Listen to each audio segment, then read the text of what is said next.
Hi friends, நம்ம எல்லாருக்குமே ரொம்ப பிடிச்ச ஆலூலையும் ப்ரெட்டும் வச்சு ஒரே ஒரு பேஸை வச்சு 3 வகையான கிறிஸ்பியான ஒரு ஸ்நாக் தான் பார்க்க போகிறோம். ரெசிபி சூப்பராக இருக்கும். 3மே ரொம்ப ஈஸியாக பண்ணிடலாம். ஒரே ஒரு பேஸ் வச்சு 3 இதை பண்ணிவிட்டு நம்ம ஃப்ரிட்ஜில் வச்சுட்டு அடிக்கடி எடுத்து எடுத்து பண்ணிக்கலாம். ஒரு 3 to 4 டேஸ்க்குள்ளே அதை யூஸ் பண்ணிடுங்க. 3 வகையான சொல்கிறேன். ஃபஸ்ட்டு மேல் மாவு மட்டும் ஒன்று பண்ணிக்கலாம். மைதா, உப்பு, கொஞ்சமாக ஓமத்தை இப்படி க்ரஷ் பண்ணி போட்டுட்டு நல்லா எண்ணெயை சூடு பண்ணி அதில் ஊற்றி நல்லா இப்போ கையில் இப்படி பிசைஞ்சு அதுக்கப்புறமா தண்ணி ஊற்றி சப்பாத்தி மாவு பதத்துக்கு பிசைஞ்சுக்கோங்க. இந்த மாதிரி பண்ணிட்டதுக்கப்புறம் நல்லா அதை கொஞ்சம் ஒரு 5-10 நிமிஷம் ஊற வச்சிடலாம். மீன்வெயில் நம்ம இந்த பக்கம் இதுதான் சொன்னேன், ஒரே ஒரு பேஸை வச்சு 3 சொன்னீங்களா, அந்த பேஸ் தான் அது.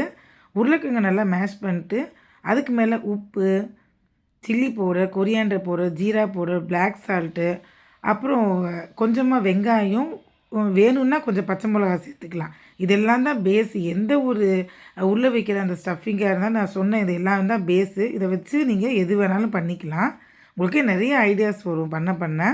இல்லை கொஞ்சம் கஸ்தூரி மேத்தி போட்டுக்கோங்க, டேஸ்ட்டு சூப்பராக இருக்கும். அந்த உருளைக்கிழங்கு இது கொஞ்சம் தண்ணியாக போயிடுச்சுன்னா மட்டும் கார்ன்ஃப்ளவர் சேருங்க, இல்லாட்டி வேண்டாம். இதுதான் எல்லாத்துக்குமே பேஸு. அப்புறம் அந்த மேல் மாவு சொல்லியிருந்தேன், நல்லா இப்படி சப்பாத்தி மாவு திரட்டிட்டு அந்த ஒரு ஐஸ்கிரீம் ஸ்டிக்கில் அந்த உருளைக்கிழங்கு ஸ்டஃபிங்கை மேலே வச்சு பண்ணிட்டீங்கன்னா நல்லா அது பிடிச்சிக்கும். பிகாஸ் இது நல்லா நம்ம தண்ணி இல்லாமல் கரெக்டாக தான் பண்ணியிருக்கோம், நல்லா பிடிச்சிக்கும். பிடிக்கலாட்டி தான் சொன்னேன் உங்களுக்கு கொஞ்சமாக கார்ன்ஃப்ளவர் மாவு சேர்த்துக்குங்கன்ட்டு. இந்த மாதிரி டிசைனாக ஒரு கத்தி வச்சு நல்லா கீறிட்டு இந்த மாதிரி டிசைனாக பண்ணிக்கலாம். என்ன டிசைன் வேணாலும் நீங்கள் பண்ணிக்கோங்க. ஒன்ஸ் நீங்கள் பண்ண ஆரம்பிச்சிட்டிங்களா நிறைய ஐடியாஸ் உங்களுக்கே வரும்.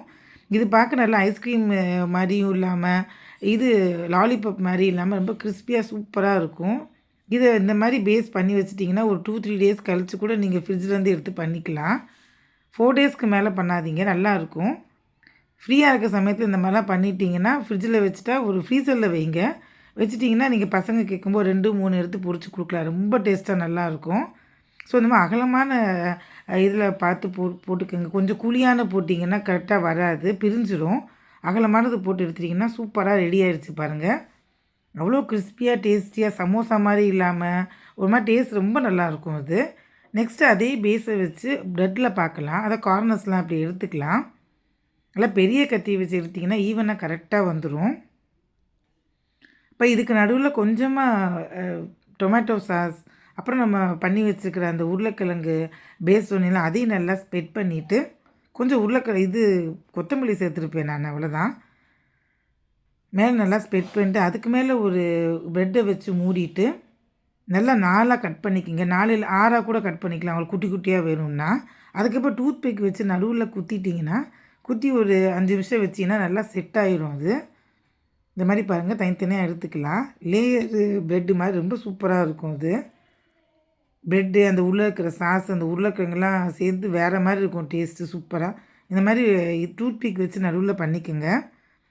இதே டிப் பண்ணுறதுக்கு ஒரு மாவு ஒன்று சொல்கிறேன். நம்ம பஜ்ஜி மாவு மாதிரி தான், பட் அதில் அரிசி மாவு சேர்ப்போம், அதில் சேர்க்க வேண்டாம். ஜஸ்ட்டு ஒரு கொஞ்சம் பேசனும் உப்பு இருந்தால் மட்டும் போதும், வேறு எதுவுமே வேண்டாம். கடலை மாவு 2-3 எவ்வளோ வேணுமோ அவ்வளோ போட்டுக்கோங்க. உப்பு போட்டுக்கோங்க, அவ்வளோதான். வேறு எதுவுமே தேவையில்லை இதுக்கு. நல்லா கொஞ்சம் பஜ்ஜி மாவு பழத்துக்கு பிசைஞ்சிட்டு டீப்பாக எடுக்கக்கூடாது. அந்த பண்ணி வச்சுருக்க அந்த லேயர்டு ப்ரெட்டை ஃபுல்லாக டீப்பாக பண்ணாமல் லைட்டாக ஊற்றி இருங்க. இப்போ காட்டுறேன் பாருங்கள். இந்த மாதிரி லைட்டாக ஊற்றி இருங்க. பிகாஸ் அந்த ப்ரெட்டு சதன்னு ஆயிரும். ரொம்ப முக்கியம் எடுத்திங்கன்னா எண்ணெயும் ஜாஸ்தி பிடிச்சி இழுக்கும். இங்கே பாருங்கள், அதுவே ஸ்ப்ரெட் ஆகிரும். கொஞ்சமாக ஊற்றி எடுத்தாலே நல்லா ஸ்ப்ரெட் ஆயிரும். அதே இந்த மாதிரி கொஞ்சமாக எண்ணெய் ஊற்றி அகலமான ஒரு சட்டியில் வச்சு நல்லா பொரிச்சிக்கலாம். சாலோ ஃப்ரை பண்ணுங்கள், டீப் ஃப்ரை பண்ண வேண்டாம். பாருங்கள், சூப்பராக ரெடி ஆகிடுச்சு செகண்ட் ரெசிப்பியும். இது பக்கோடா மாதிரி இல்லாமல் பர்கர் மாதிரி இல்லாமல் டேஸ்ட் வேறு லெவலில் இருக்கும்.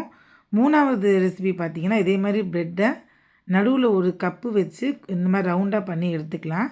நடுவில் நம்ம பண்ண உருளைக்கிழங்கையும் வச்சுட்டு கார்னர்ஸ் எல்லாம் மைதா வச்சு நல்லா பேஸ்ட் பண்ணிக்கலாம். மேலேயும் கொஞ்சம் இந்த மைதா பேஸ்ட்டு தடவி விட்டுட்டு ப்ரெட் க்ரம்ஸை லைட்டாக அப்படி பண்ணி எடுங்க. இதையுமே நீங்கள் இந்த கார்ன்ஃப்ளவர்லேயோ மைதாலேயோ முக்கி எடுப்பாங்களா, அது பண்ண வேண்டாம். பிகாஸ் அந்த ப்ரெட்டுனால சொன்னேன் இல்லையா, சதசதான் ஆயிரும். இந்த மாதிரி பண்ணுங்க போதும். இதையுமே அகலமான பாத்திரத்தில் போட்டு கொஞ்சமாக எண்ணெயை விட்டு பொரிங்க. சூப்பரான ஒரு ப்ரெட்டு பர்கர் இல்லை கட்லெட், நீங்கள் என்ன வேணாலும் பேர் வச்சுக்கோங்க, சூப்பராக இருக்கும். ஆனால் நல்லா கிறிஸ்பியாக இருக்கும். நான் சுரண்டி காட்டுறேன் பாருங்கள், இதில் வச்சு கரண்டியை வச்சு இவ்வளோ கிறிஸ்பியாக இருக்குன்னு. 3யுமே ட்ரை பண்ணி பார்த்துட்டு எனக்கு கமெண்ட் பாக்ஸில் கமெண்ட் பண்ணுங்கள். தேங்க்ஸ் ஃபார் வாட்சிங்.